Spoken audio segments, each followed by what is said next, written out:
Panguva inoi kuonekwa kunzi BP Costa Chiwenga kunyangwe panguva inoi vari under heavy surveillance netimu inoonekwa kunzi aiwa iri kuda kuona kuti hapana zvingaitwa najenerali here. Panguva inoi kuri kuonekwa kunzi he is the acting president, the Zimbabwean leader is out for some business meetings.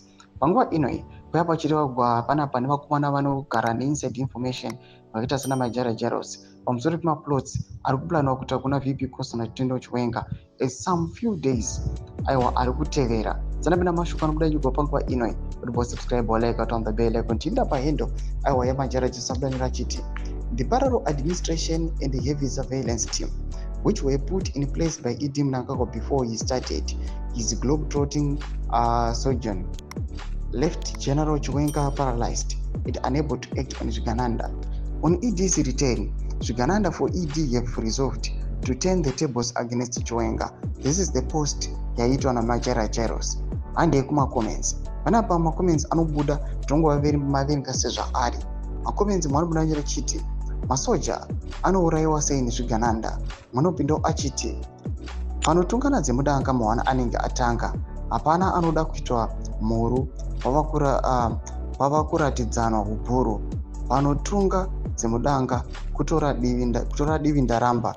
Manopinda achiti he deserves what coming his way. We are in this mess because of him.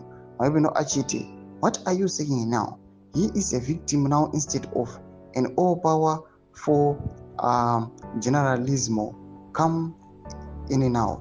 Manobuda nyara achiti focus your analytical scope of a little wider. Simba rehove ririmo mvura. Mvura iri kuvhondorwa Sadc wide. Voices are rising against kleptocracy Sadc wide. The developments are going to be interesting. Manobuda nyara achiti do you smoke your own feces my guy? Manobuda nyara achiti he sold out.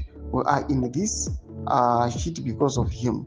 Manopinda nyara chiti he should remove Chigananda ED work oil. Manopinda chiti that's useless Chiwenga must be that useless Chiwenga he is backward that one. Do mashoko anobuda nyungwa awane vanhu vari kukomenda pamusoro penhau iyi. Imbotudzai mafunguro enyu muri kudii pamusoro pechitiko ichi. Nangomese kushema itu mafunguro enyu. So subscribe like and turn on the bell icon.